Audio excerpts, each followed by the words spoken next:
We are now in part three, the final part of this three-part workshop, and we are going to explore oils and your hair, which is the most important thing. And we have already laid the foundation. You've done the quiz questions, so this should be really, really helpful for you. I want you to pay close attention, take notes. Let's go. The first thing we're going to look at in this section of the crash course is how your hair might be different from somebody else's hair, even if you seemingly, apparently have the same hair texture. And then we're going to look at selecting oils for your hair, because what works for another natural might not work for you, and there are reasons for that. And you can bear those reasons in mind when choosing things to suit you. And there's a process which will make it easier and which you can apply straight away. First, let's talk about some misconceptions about oils, okay? Important. I want to highlight them because they illustrate the significance of taking the time to find the most suitable oils for your hair, for the stage of your regimen, for your goals, and for you, and for your regimen, bearing your needs in mind. So the first one is that oils dry out your hair. Oils can help to slow down moisture loss from your hair, and it is true that certain oils can slow down water absorption, particularly penetrative oils. This is very relevant, but it doesn't mean that all oils dry out your hair. That is not an accurate statement to make. Oils prevent your hair from absorbing moisture. Well, they can decrease the rate, as we've already seen, at which your hair absorbs water, but they do not block moisture altogether. And as we've discussed, having lots of water in your hair is not a good thing. It can make your cuticles more vulnerable, and that makes your hair more breakage prone over time. And your hair can only be preserved and destroyed. Using oils can actually help you preserve your hair. Oils can make your hair feel oily. Absolutely, this is true. Using loads of especially thick oils, especially if your hair is fine or sparse, can do that, but it is also possible to use oils without having this experience, and you can bear that in mind. So let's look at some mistakes that you might be making with oils in your regimen. You might not be being strategic about using oils. Different oils achieve different things. Do you want slip? Do you want protection? Do you want strength? What you're after should determine the oil that you use. If you don't leave a penetrative oil in for long enough, you might not reap the benefits of using that oil. And the benefits of penetrative oils are mainly that your strands are strengthened and your strands are protected from water damage. Not blending oils. Sometimes if you want multiple benefits, such as protection as well as slip, you can use a blend of oils and that will help. Oiling your scalp instead of your ends. So your scalp produces its own oil, sebum. We looked at this a little bit. And your scalp likely, in most cases, does not need extra oil. Oils in your scalp can feed the microorganisms that live there and lead to conditions like seborrheic dermatitis and dandruff. They can also trigger allergic reactions. There are certain fatty acids that do this. You can oil your scalp, but it's something you have to do very cautiously. That's not what this workshop is about. Oftentimes, if you have scalp problems, the root cause is scalp oiling. So if you're experiencing that, maybe try not oiling your scalp for a while, see if that helps. You want to focus the oils on the lengths of your hair. And if you're not so keen on using oils, then just on your ends to protect your ends so that you can preserve your hair for longer. So that lets us segue very nicely into the last point on this page, which is using oils all over your hair, even though you don't want to. You don't have to use oils all throughout your hair if you do not like using oils. You can use them only on the ends, reap the benefits of having protection, of having a little bit more slip, and you don't have to do that all throughout your hair. So just to enhance the lifespan of your strands, keep them on your head for longer, and allow yourself to grow your longest, healthiest hair. If your hair feels excessively oily after using an oil, you're using too much oil, maybe you're not cleansing your hair enough, or the oil might be too heavy, okay? So if your hair feels oily, something needs to change. Something else is applying a penetrative oil to wet hair. Penetrative oils are actually best able to penetrate dry hair. So you want to use them the night before you wash, ideally. And this mistake here is one that I made for a while. So I insisted on using coconut oil in my hair, even though it made my hair stiff, just because I knew it would protect my hair while washing it. But I would end up having coconut oil in my hair for a good few days. And so I'd exist in this purgatory where I hated the way my hair felt from the time that I prepared it for washing to the time I actually washed it, because sometimes life happens and it takes you a while to actually wash it. You don't have to do that. You can use oils that you actually like, you know? And so I didn't pay attention to the fact that there were viable alternative oils that I was missing out on. The last mistake is really important to consider, especially if you live in a temperate climate or a dry climate. Applying penetrative oils when the air is dry. The moisture content of your hair is directly proportional to the moisture content of the surrounding environment. If the air is dry, your hair will have less water in it than if the air is humid. And if you use penetrative oils in your hair and then you spend time in dry air, you will probably notice that your hair feels more brittle, more dry, because it then has an even lower water content than it otherwise would. So you want to limit penetrative oils to only before you wash your hair, if the air is dry and you have noticed that your hair feels brittle when when it's exposed to dry air. If your hair still feels stiff, then you want to switch to more softening oils and switch away from the more penetrative oils, or only use the penetrative oils on the very ends of your hair for that protection. So you don't have to live with stiff hair. As I go through these, I want you to jot down the characteristics and regimen steps that feel relevant to you. You're going to hear a lot, and it's important for you to consider your needs and any substitutes you may already have in place in your regimen. There's no need to go chopping and changing everything. That's not what this is about. The best regimen is the one that you can stick to. So we're going to look at cross sections here of fine and thick hair. So this is a thick hair. You can see that it has a medulla. The fine hair does not have a medulla. The cortex is huge and it has a cuticle as well.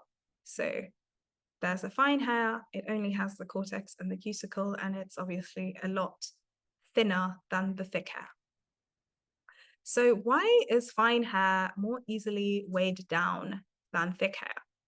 Well, if you imagine you've got a fine hair and you put some product on it, you cover that fine hair in product. That fine hair is now a lot more product than a thick hair would be. So the actual ratio of the product to your hair is much higher in fine hair. So the fine hair takes on more of the character of the product than the thick hair. A thick hair is going to retain its own character, but be influenced by the product, whereas a fine hair is going to kind of almost become the product a bit. And obviously, depending on your preferences, this might not be what you're after. You might want something lighter and thinner if your hair is on the finer side. There are a few differences between thick and thin hair fibers. And importantly, these are generalizations that should help you understand your hair better, but they may not exactly describe your head of hair. That's not my job, that's your job. But in general, thicker strands tend to be stronger than finer ones. And if you are on the fence about which oil to choose, this could be a deciding factor. If you don't know, oh, how strong is my hair? Okay, well, do I want something that's going to make my hair feel stronger? Something to consider. In general, thicker strands are stronger than finer ones, but they tend to feel, especially with kinky hair, they tend to feel more wiry. They tend to have a harder texture, and maybe you don't want that. And so that would be something else to bear in mind when choosing. You might want to use some of those longer chain saturated fatty acids instead of the shorter chain saturated ones, which might make your hair feel a little stiffer. And fine strands tend to naturally feel soft, so you might not even want to use oils in your hair or use an oil to enhance the effect of your conditioner because your hair naturally already feels soft. So that's something to bear in mind. Okay, so there's a difference between thickness and density. We've just looked at strand thickness or strand texture. Those are the same thing. We're now going to look at density, and your density is determined by the number of follicles on your scalp. High density means that you've got a lot of follicles. Low density means that you've got fewer follicles with hairs in them. Important difference here. Well, why does density matter? If your hair is dense, it will require more time to style, most likely. Therefore, you would you will probably be looking more at time-saving hacks for dense hair if you need them. So, you might want to use an oil to put your hair into sections before you wash it, just to make it easier, not necessarily even for protection or for softness, but just to make your hair easier to work with because it takes more time. So, just to speed things up. If you've got low density hair, but your strands are still coarse, you may still want to have the heavier oils to give your hair more softness if that's what you're after, or more heaviness or more weight. If your hair is dense and tangle prone, you may have an entirely different reason for pre-wash oiling. It could just be a way to keep your hair organized, just arrange your hair into sections. You can use oils just to prevent your ends from knotting if your hair is tangle prone.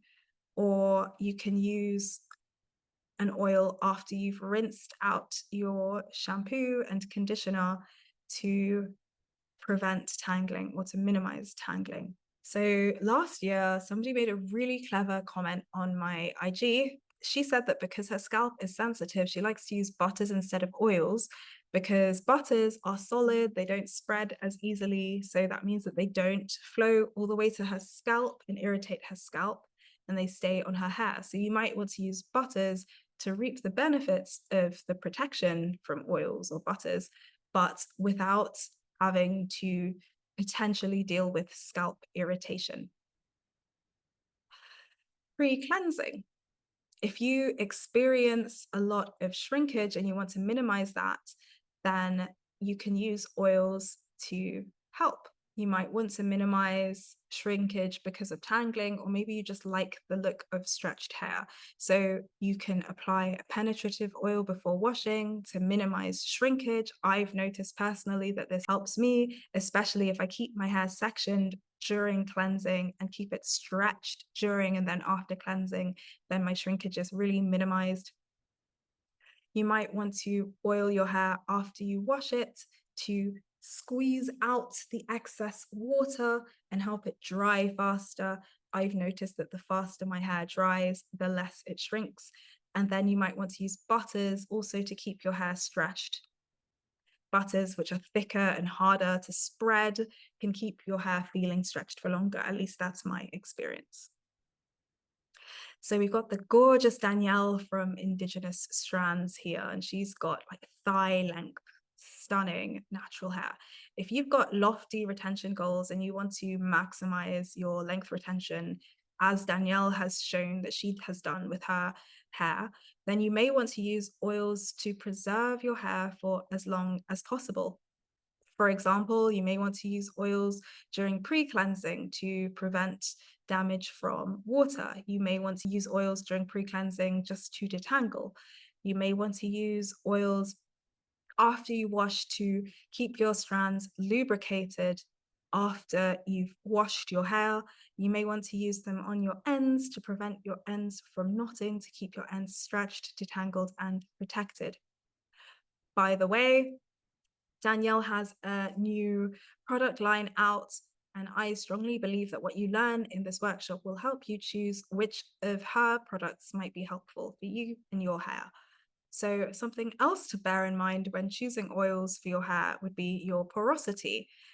So if your hair is highly porous, it means that pre-cleansing is even more important, because high porosity hair is more vulnerable when it swells with water. You may want to use an oil when you moisturize your hair, because people who have highly porous hair tend to feel like their hair dries out more quickly. So if you want to make your hair not feel as though it's drying out so quickly, you can seal in your leave-in conditioner with an oil at this step.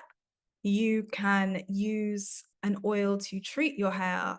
So if you add an oil to your hair before deep conditioning, you can use that to actually enhance the potency of your deep conditioner.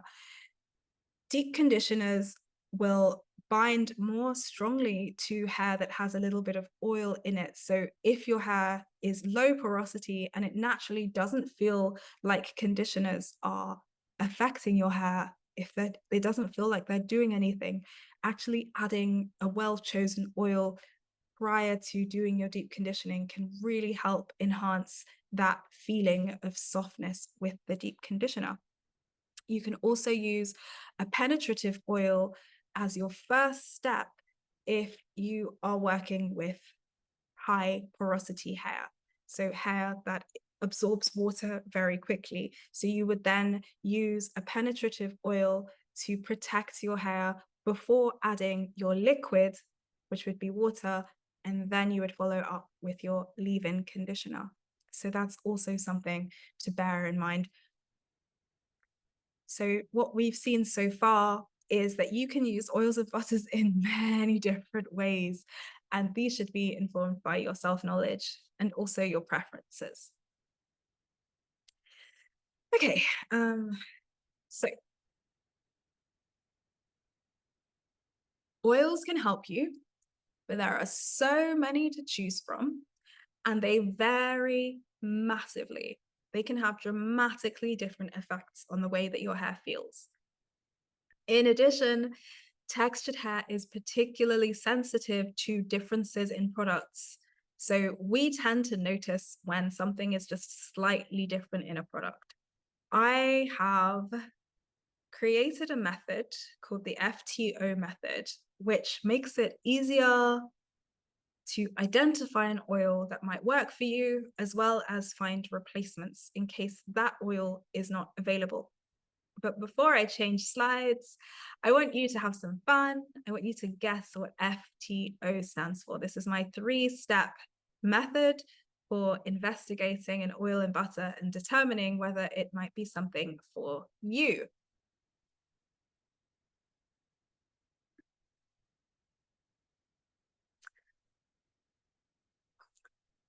So this is my 3-step method for investigating an oil or a butter. Pay attention to this part, because this is the tool that you're going to use to make small tweaks to your regimen until it suits you. Once you've decided that you're going to use oils or butters in your regimen, start with what's available to you. You don't have to look to those exotic oils that are halfway across the globe. Just see what's available where you live right now. You'll be surprised to find that there might be something that you can already use. So these are the steps to take to investigate any oil or butter. Step number 1, F, find out the fatty acid profile.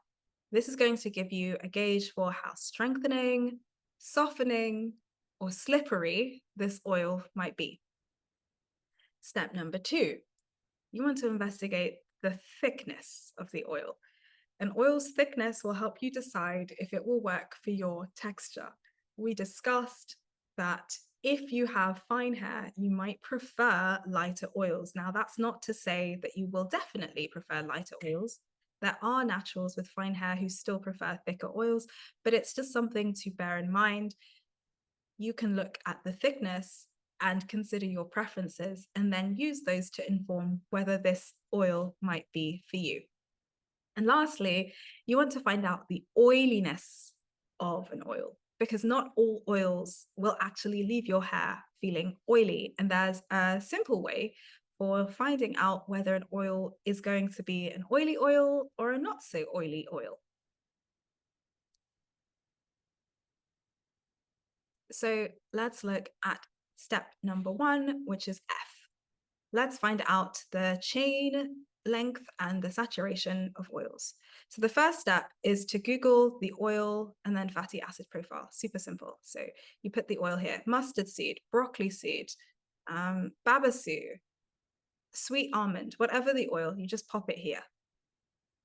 And then and then you will choose a result from a scientific journal.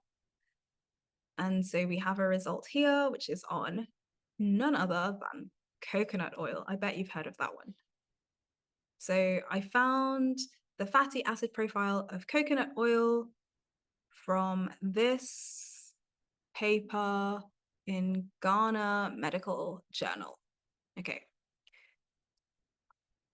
So it says that coconut oil is comprised of the fatty acids caprylic acid, capric acid, lauric acid, myristic acid, palmitic acid, stearic acid, oleic acid, and linoleic acid. Here we have a key that just shows you what each of these things mean. So the names of fatty acids are actually not important, and there's no easy way to remember them. So don't really worry about the names for now. What we want to actually look at are what we see here in orange. So the percentages show the percentage of each fatty acid in coconut oil, and the numbers tell us the carbon chain length and the number of kinks. So for example, here it says C8 0. So the 8 means we have 8 carbons, and the 0 means we have no double bonds, 0 kinks in that chain. So it is a saturated fatty acid. Here we have 10 carbons, no double bonds, etc. 14 carbons, no double bonds. And we can see the percentages. So these are the main fatty acids in coconut oil. We've got the C12, C14, C8, and C10. And what we see is that these are short chains. Now, technically, these are called medium chain fatty acids, but for our purposes, they're short because we have fewer than 18 carbons. And the lower the chain length, the more likely the fatty acids are to penetrate into our hair. So that's why I refer to these as short chain. So based on this information, is coconut oil likely to penetrate into your hair? Yes or no? Yes. These short chains are so short that they are highly attracted to your hair's cortex. So they don't just slip under the cuticle, but they go all the way into the center of your hair, into the cortex. So because there are lots of fatty acids with fewer than 18 carbons and no branching, so we have no kinks, coconut oil is indeed expected to penetrate into your hair's cortex. And short and medium chain monounsaturated and saturated fatty acids have been shown to seep under the cuticles and mitigate water damage. The shorter the chains, the further in they go. So oils that are similar to coconut oil in terms of the fatty acid profile would be babasu, licuri, and palm kernel oils. These go all the way into your hair. We go back.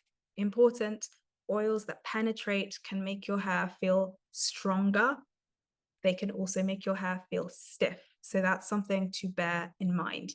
So looking at this information can tell you whether you might want to have a slightly lower proportion of these short chain fatty acids and slightly more of the longer chain fatty acids, just so that your hair doesn't feel as stiff. So let's do the same exact thing, perhaps for a more exotic oil. So let's imagine that you've just watched a YouTube video where a natural that you admire is talking about an oil that you use. And this has been me. So, you know, Danielle, Indigenous Strands, I showed her a bit earlier. So she creates really spiritual, radically gentle content on how she cares for and nurtures her gorgeous hair. And she also sometimes uses mustard seed oil. Now, imagine you hear about this oil and you want to learn more about it, why it might work for her, and whether it will work for you. But maybe you can't get it where you live and you want to find something similar. This is what you can try.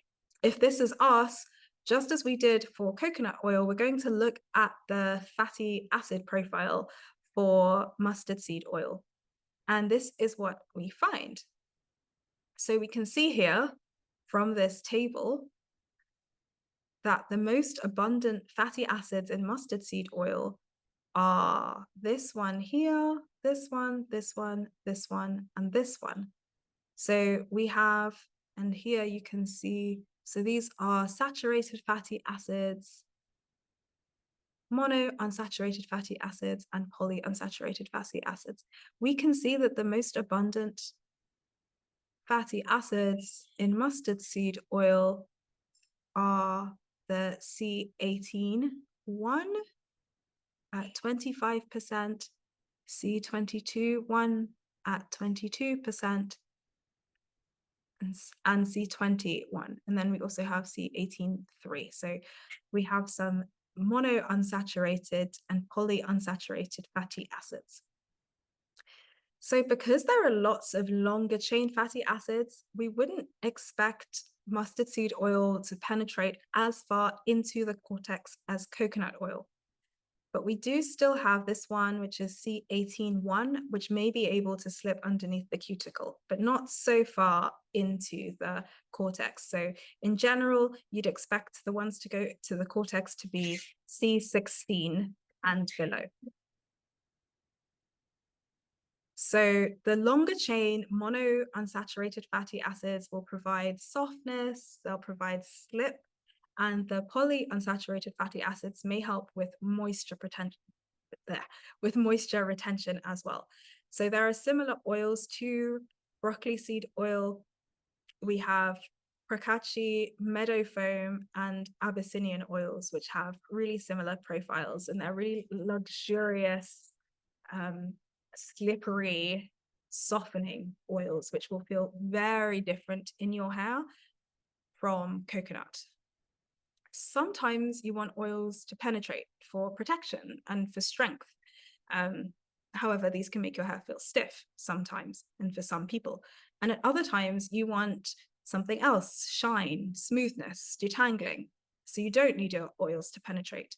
Oils that penetrate don't actually stay on the surface of your hair for long, or for as long as the other one. So that's also something to bear in mind. Okay, so we've looked at the fatty acids. So that's the F. Now we're going to move on to the T, and the T was texture. T, texture. So how do you find out the viscosity? So viscosity just means like how easily it flows, so how heavy the oil is. Something highly viscous is heavy, and something not so highly viscous is more runny. So let's look at how you can find out the viscosity or the texture of oils. So you can use one of these websites listed here. We've got AromaWeb, New Direction, Aromatics, Humble Bee, and Me. These are supplier websites for carrier oils. And you're going to look at their description. So we'll be using suppliers' descriptions to get an idea of how thick an oil can be. And you can combine this with other info to decide if this is an oil for you and at which stage of your routine. So for example, they describe coconut oil as light, and they describe mustard seed oil as having a thick consistency. So that already tells you that coconut oil is a lighter oil than mustard seed oil. And so that can give you an indication as to whether it's something you would want to use, bearing in mind how your hair feels. And now we're on to the O. O is oiliness, and this is a really helpful step for determining if an oil is going to leave your hair actually feeling oily. So the iodine value is a measure of how drying an oil is. And oils that are drying do not leave an oily film when exposed to oxygen, whereas oils that are non-drying do leave an oily film. So some oils will actually just form a barrier, protect your hair, but not actually feel oily to the touch. And there is a difference. And so that's important to consider. If you don't like your hair to feel oily, maybe stop using oils that will make your hair feel oily. So we can see that mustard oil has an iodine value of between 96 and 107. And coconut oil has an iodine value of 7.5 to 10. So let's have a look at what these mean. So for our purposes, these numbers are approximate. So you can assume that because mustard seed has an iodine value of around 100, it's going to leave less of an oily film than coconut oil, which has a value of only 9. So 0 to 115 will be loosely referred to as non-drying. So that's going to leave an oily residue on the surface. 116 to 130 is only going to leave a slight residue on the surface, and 131 is going to be very drying, so you won't have any oily residue on the surface. And you can use this as a gauge for whether an oil is going to leave your hair feeling oily after you use it. And so, because coconut oil has a value of 9, which is really, really low, and mustard seed oil is higher, but still in the non-drying category, we would still be able to say that mustard seed oil is going to leave less of an oily residue on your hair than coconut oil. So if you don't like the feeling of oil on your strands, then look for those with the higher iodine values. And some examples of drying oils are grapeseed oil, sunflower oil, and hemp seed oil. And if you want to get even more examples of non-drying, semi-drying, and drying oils, I've already summarized everything in oil and butter case studies, so you can check that out.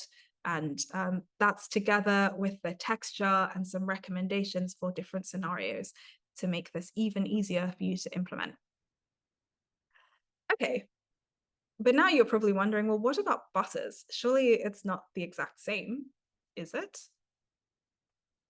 Yes, you're going to investigate a butter using the exact same steps as for an oil. Pay attention to this part because this is the tool that you're going to use to make small tweaks in your regimen until it suits you. So once you've decided that you're going to use oils and butters in your regimen, remember to start with what's available to you. So what we're doing here is we're finding out the fatty acid profile of a butter. We're going to have a look at how hard it is. So the texture, the harder a butter, the easier it is for you to apply a thin layer. So if you take a butter that's really hard, you can just kind of spread it across your skin like this, and then you'll get a little bit which you can apply to your hair. If you have a really soft butter, it might be a bit harder to apply just a little bit. So that is something to bear in mind when choosing butters for your hair. You will also want to find out the oiliness. Butters also have different iodine values, so that is something to bear in mind as well. So when you apply a harder butter, you actually use less of it than you would a softer butter because you have to melt it in your hands first. And actually, in my experience, softer butters can weigh your hair down a bit more because you can apply them while they're solid. So if you take some shea butter, which is still solid, you can still do that and put it in your hair, and then you have loads of it in your hair. Whereas if you take a harder butter, like cocoa butter, you have to kind of rub it and you have a lot less to apply to your hair. So softer butters will weigh down your hair a bit more than harder butters. So here is what I found on shea butter. Shea butter contains mostly, and SNO stands for shea nut oil. It contains mostly C18 with no kinks and C18 with one kink. So these are softening and expected to penetrate under the cuticle, but not all the way into the cortex. So they're not the really low, the short chain fatty acids that would penetrate into the cortex. And then if we look at the iodine value, it is 70. So that means that it is, for example, more drying than palm oil, which has an iodine value of 57, but it's still considered a non-drying oil, something to bear in mind if you don't like your hair to feel oily. And then if we look at the description of shea butter, which I got from the supplier, it's described as having a higher melting point and skidding instead of gliding across the skin. Now, this is something to bear in mind as well, because the way that you apply it is going to affect how much of it you get in your hair. And the fact that it skids can also mean that it's easier for you to squeeze excess water out of your hair, for example, after you rinse out your conditioner. So it's all summarized here. The description of it being soft means it's easy to apply a lot, but also easy to apply too much. And the high melting point means that it's still solid when you apply it, unless you really rub it in, which means that you're going to apply a lot. That's important to bear in mind. So if we actually look at the FTO summary here, well, we know that it's softening because C18 is a long chain, saturated, and then we've got a mono unsaturated fatty acid, but still small enough to penetrate just beneath the cuticle, but not all the way into the cortex. Then we know that it's a butter. Butters in general give a good stretch, as we've already seen, and they can be very good for sealing as well. That's an important point because of their thickness, their heaviness. You can use them to seal moisture into your hair. But they also, but shea butter also has a high melting point and it's soft, which means that if you've got fine hair and you don't want a lot, this might not be the right choice for you. It has an iodine value of 70, which means that it will leave a noticeably oily residue on the surface of your hair as well. So who might want to use shea butter? Maybe somebody who wants to retain moisture in their hair, somebody who wants a really good stretch in their hair, someone with thick hair perhaps, and someone who doesn't mind oiliness. And what about what about cocoa butter? So we can see here that cocoa butter is softening and more penetrative than shea butter. We can see that it's more penetrative because it has this C16, this palmitic acid, which can slip not just beneath the cuticles, but also will have some affinity for the cortex. So we'll get that benefit as well, the kind of strengthening effect. And we can also see that because it's a butter, it might give a better stretch. It will probably be good for sealing. And it is, however, described differently from shea butter. It glides into the skin and it doesn't have a tacky feel, which means that it's easier to apply just a little bit. It's also considered less drying than shea butter. So its iodine value is only 37. And so somebody with different hair may want to use cocoa butter. So maybe somebody who wants to retain moisture, perhaps because it's a butter. You want a really good stretch, of course, because it's a butter. You want strength from a penetrative oil. Cocoa butter will penetrate more than shea butter because of its C16. You don't mind some oiliness. Cocoa butter is going to be even oilier than shea butter because of its even lower iodine value, and finer hair because it glides and doesn't skid across the skin, which means that it's easier for you to apply just a little bit of this without your hair being weighed down by your applying too much. Wow, oh my goodness, we've done a lot. Okay, so we've got some more quiz questions for you to do. I want you to go through these quiz questions and then come back and we will have a look at the answers.